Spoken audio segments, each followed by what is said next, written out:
The closer you got to Frank Lloyd Wright, the greater he was. He was just the real thing, through and through. In the most ordinary conversations, simple, kind, gentle, still brilliance. He wasn't the kind of person who had to start with the normal and then work his way to something creative. He had no normal. I mean, he just wasn't there. His place is a celebration of you don't know when you're in or out, you know.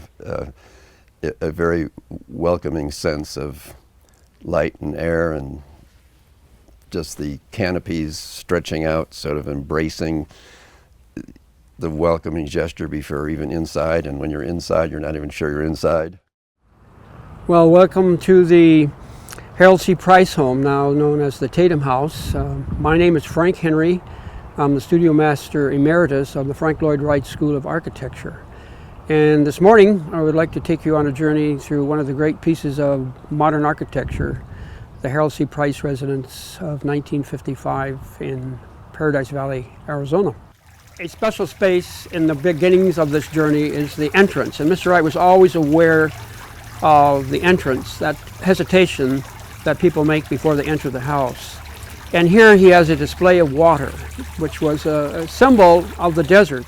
It's a welcoming gesture that you have arrived at a special place, a special moment in this journey. If you look at the materials here as we go through the building, you're going to notice that, or you may not notice, that they are just standard materials. They're just taken out of catalogs. There's nothing unusual about the materials. It is the poetry in the way they are put together. And Mr. Wright often said that great architects must become great poets before they become architects. It's the poetry that distinguishes a great architect from the lesser architect. So as we go through the journey, look at the materials and you'll notice that they are standard materials. I think it's important to realize the space sequence that we're going through here.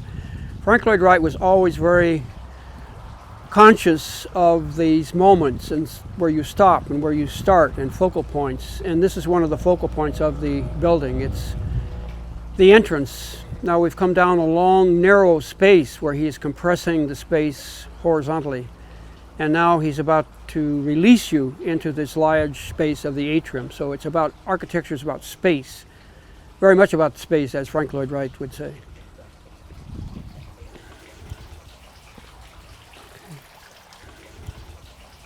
Well, welcome to the great atrium. What Mr. Wright is doing here is bringing you into a major space. He's taking you along this long, narrow journey, compressing the space horizontally, and now he's releasing you into this great space called the atrium. And it is really the anchor of this design.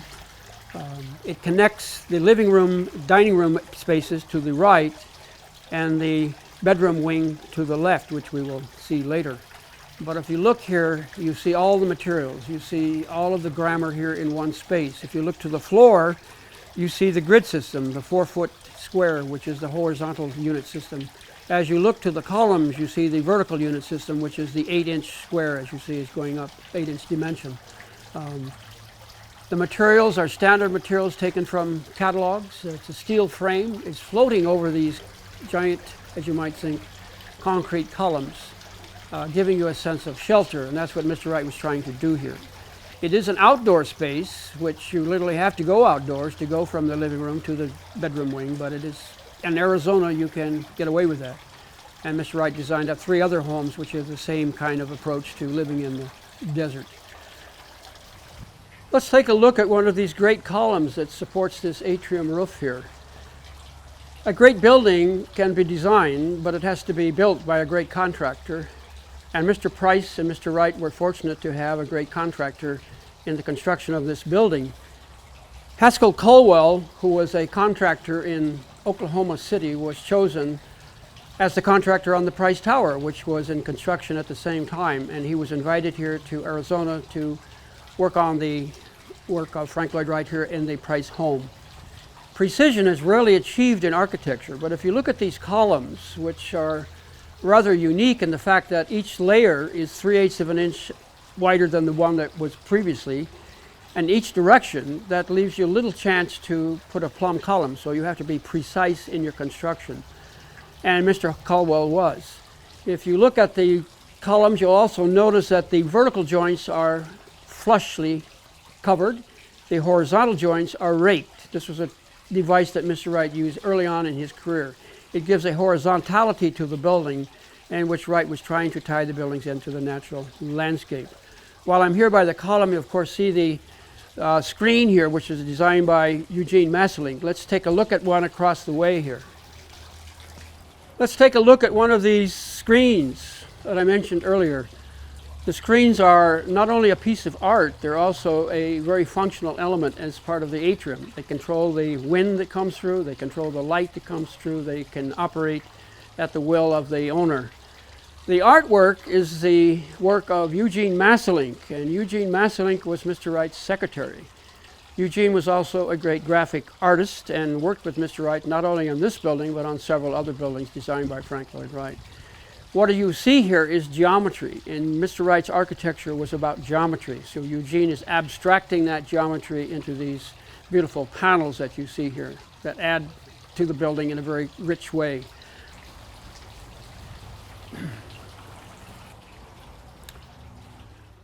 Well, this is entering the great living dining space of the Price home. I think here you get a sense of space as well. What Mr. Wright is doing here, of course, is compressing the space. He's pulling you down. The ceiling is lower, much lower than the atrium. How you visualize the space is very much due to how lighting is provided here. So he's taking the light over the column tops. He's reducing that space, putting it in all glass. How he handles glass is very important. It's always integrated into the design of the building, into design to the materials. Corner windows are always open. It's always to get as much light in as possible. So here we have a great space. It's open to the desert, to the views to the north, as well as views to the south. Again, as you find in Mr. Wright's work, there is this designing of the furnishings. To Mr. Wright, all of the parts were related to the greatest whole, so that's going to mean you're going to design the furnishings. And so it's the built-in furniture, the dining room table that you see here, all of the furniture was designed by Frank Lloyd Wright. The wood that you see here is Luan Philippine mahogany. It was one of his favorite materials as far as interior partitions were used as built-in furniture, so that's used here throughout the building. A very interesting story here about the color that you see, is sort of a turquoise color. This was not the intended color that Mr. Wright first had specified. It was to be sort of a pyracantha, which is a plant with sort of a red berry and sort of a brown accent to it. But he came out here one day bringing with him one of Mrs. Wright's rings, which had a turquoise stone in it, and presented that to Charles Montooth, who was the supervising Taliesin architect on the project.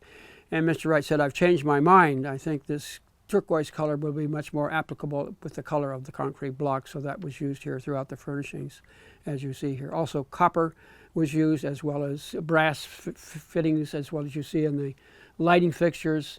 It's this integration of all of the materials. All of them are related to each other, and it's a elimination of many exterior materials that are extraneous materials that you might find. But again, it's about the space. It's about the compression of the space here. This is a different space than the atrium, so he's bringing the ceiling down. As you look at the ceiling, you can see the grid system expressed in the ceiling. It's just the 4-foot grid, which is then reduced to the 2-foot grid, and from then on to the smaller grids and so on. The materials are always expressed in the nature of the material. In other words, the concrete block is concrete block on the exterior, is concrete block on the interior. The ceiling system is made up of panels called tectum. Tectum is a lightweight roofing system. It's made up of small wood fibers that are encased in cementitious material that may make it fireproof. It's also a very good insulator and is a good roofing material. But again, it is a very common material. It's used in industrial materials, industrial ways, industrial buildings. But Mr. Wright uses it here in a residential building. So it's about using materials in their natural state, not covering them up, not painting them, but using them, expressing them as they are in the nature of the material. So let's take a look at the dining area. What Mr. Wright is doing here, of course, is creating a space within a space. These large back chairs that you see here are actually defining a space around the dining area and makes it much more intimate. It makes you part of the dining space. And the dining room, of course, is this space. It's about the open planning that Frank Lloyd Wright pioneered many years before in the opening up of his homes, and which is today used very commonly in modern architecture. But Mr. Wright was really the pioneer of that idea of opening up the spaces. What's important here also is that the chairs were designed by the architect of this building. That's not the case in many instances where the architect is not involved in the furniture, but Mr. Wright felt that all of the parts are related to the greatest whole, so that requires you to design everything. So the material is the same as the cabinets. It's the Philippine mahogany that in the cabinets as well as in the other built-in furniture. The light fixtures are designed by Frank Lloyd Wright. They are designed to fit in with the materials, the copper, the brass that are used here, the metals that are used in the building. So it's about this oneness that he's trying to create in his architecture, which is very important in the understanding of Frank Lloyd Wright's work. At the smallest part, as I say again, is related to the greatest whole. The other thing to remember here is that this is the original furniture, and it's being taken care of by the Schoen family as well as when the Prices were here. It continues today as a piece of art that all can enjoy. Well, let's take a look at the kitchen, as Mr. Wright often would refer to as the workspace. He called it the workspace because he felt it was a place of work. It was not a place for community activities. It was a place of working, and they were always very efficiently designed. If you look back at the end of the 19th century and the beginning of the 20th century, the woman's place in the family was pretty much sheltered. She was not part of politics. She did not have the right to vote. Mr. Wright, throughout his career, was always a supporter of women's rights. Many lectures at the Hull House with Jane Addams proves that. And so the kitchen became the workspace, a place of work for the efficiency of it. They were always of industrial strength materials. They're always very well made and had some unusual features to them, one of them being this small stool that swivels out here. There are 4 of them at the counter here.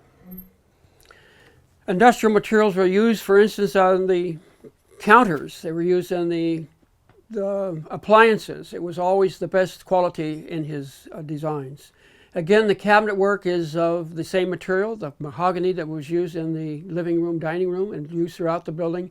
It's about this continuity, about this oneness that you find in Frank Lloyd Wright's work. It's all about one thing that you're designing, Mr. Wright said. You're not designing many things, you're designing one thing. Let's go over and take a look at the bedroom wing. Now we're entering into the bedroom of the 4-bedroom wing and taking a look at the construction and the space of that space. One of the features that's rather unique in Frank Lloyd Wright's construction of this building and several others was his use of the sandwich wall system, which is actually taking 3 pieces of plywood and sandwiching them together. The middle piece of plywood becomes the chase for electrical devices and so on. It's a very sturdy wall, as you might see if you're ever able to grab a hold of it. It's a very strong, sturdy wall. Again, the mahogany is used. It's the Philippine Luan mahogany used throughout the building. Again, the space is about the natural use of materials. Wood is wood, so it's not painted. It's left natural. Concrete block is not painted. It's left natural. It's again, the tectum ceiling is expressed in the material. It is not painted as well. It's about the nature of materials that you use here. And it's about daylighting, about getting light into the building. As you can see, there's light flowing in over the tops of the partitions here, over the concrete columns, allowing daylighting rather than artificial lighting. Mr. Wright was always in favor of natural lighting rather than to artificial light some space. Part of the controlling of that space is due to these small shutters here where they can open and close them and allow as much light in as they want to in the bedrooms. Throughout Mr. Wright's career, the use of the piano hinge was pretty common. Whether it was on a door or whether it was on a screen or however it was used, a piano hinge was used because it kept the wood much straighter, stronger, and was a much more beautiful hinge in the continuity of the design of the hardware. One of the most unusual spaces here is a small balcony, and let's go outside and take a look at it. Well, this is the little special space I was talking about. It's sort of unusual, this little balcony here, really for just one person, but it gives you an overview of the atrium, what's happening down there. If you wanted to make a speech, of course, this would probably be the place to make a speech. As I look out from here, I can see between the roofs the mountains beyond, and I can see the pool, I can see the screens. It's a great advantage to look out across this space in a very special way. It's a very unique space, I think, in the building. Small, but very special. One of the unique aspects of this great house was this interconnecting corridor, almost like an interior corridor that connected all the bedrooms and bathrooms. And so as we walk through here, they were all connected. All the original material is still here, the tile that was used, again the piano hinges. Skylights were used to bring natural light into the space, and of course there was still the daylighting that you can see through the windows over the columns, but it was all part of the original design. You also have to remember that when the Schoen family was living here, they had 11 children, so these 4 bedrooms were fitted with bunk beds, I'm quite sure, to accommodate all of the children that were part of their family that lived here.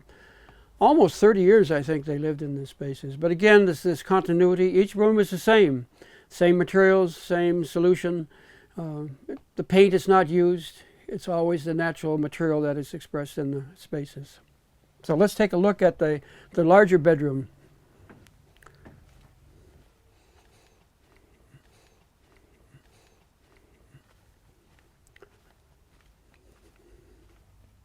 Well, let's take a look at the master bedroom of Mr. and Mrs. Price. It has a very beautiful view out to the north, but wasn't quite what Mr. Price expected for a house this grand.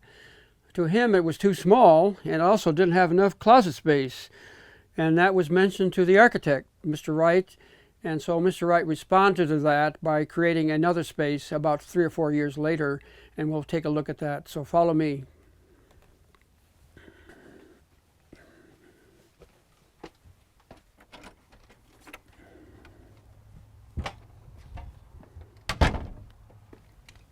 Well, here we are in the master bedroom that Mr. Wright created for Mr. and Mrs. Price. As you remember, the complaint was that it was too small and there wasn't enough storage space, but I think as you get an overall view of the space, he answered that question.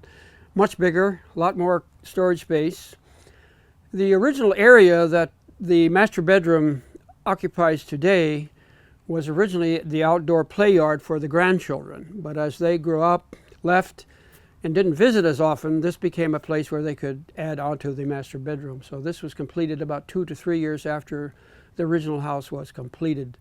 Again, it's the natural lighting coming into the space. One thing that you see here very clearly is the copper fascia that is a prominent part of the architecture here. It's probably the only exotic material used on the building. It's made from a stamped metal disc that stamps it, but here it's brought into the space, and as it's Mr. Wright's architecture, it is about the indoors and the outdoors. So whatever's outdoors, he brings indoors, and whatever's indoors, he brings outdoors. It's about this oneness that he tries to be apparent with the landscape.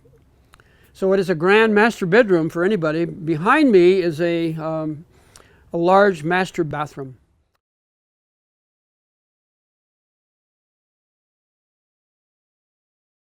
So it's a grand space.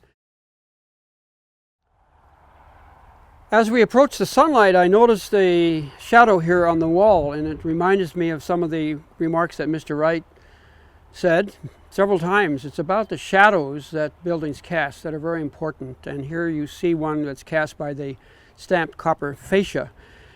Wright was very concerned about shadows, especially in the desert where you have the strong sunlight, and he said, of course, the desert is not about sharp lines or straight lines, it's about the jagged line. Indeed, he said it's about the dotted line. So you see here that expression from the building, this idea of the shadow and how important that was to him in his architecture. Well, here we are in the great backyard of the Price home, and as you can see, there's a beautiful pool here, which wasn't just for Mr. and Mrs. Price, it was for the many grandchildren that they had. And so the reason for calling it the Grandma House was very much about this recreational space here. Well, we've come to the end of the journey at the Price home, now known as the Tatum House, which is now protected by the Schoen family as stewards. Thinking back over the time and reminiscing through some of the research that I did, I found some words by Mr. Wright when he was here describing this building. He said of the building, and he was speaking to Joey Price, the younger son of Mr. Price, he said, "Joey, after 65 years, I put it all together here. And what he meant by that was that his principles of organic architecture were finally expressed in a very satisfying way to Mr. Wright, and the organic principles being that of being of its place, the Sonoran Desert, being of its time, the technology of this time, the materials that were available to him, and of human scale. As we've gone through the buildings, you've experienced different scales, different spaces, compressed horizontally and compressed vertically. All of that is about the human being and how the human being fits into the architecture. When Mr. Wright was asked about his life and work, if he could describe it in one word, he said the word was integrity. As a validation of that, those principles and that meaning, he assigned to certain buildings where he felt there was a synthesis between the architect and the contractor and the owner, a red square, as you may see at the base of this wall here. The square to Mr. Wright was a symbol of integrity, and the red color is the color of a flower that grew in Wisconsin when he was a small boy, and he would go onto the hills in Wisconsin, and that color always intrigued him. And consequently, many of his buildings express that red color in his buildings. He was about making the world work, okay? And he defined architect as master of the know-how, arch being Archbishop, high, technology. And so for him, it was the mother of the arts. It was the art in which all of the details had to be thought of together. It wasn't a specialty. You couldn't frame it and put it on a museum wall. You couldn't sculpt it. And what you were really doing is sculpting space. He would quote Lao Tse, saying the reality of the building does not consist in the roof and the walls, but in the space within to be lived in.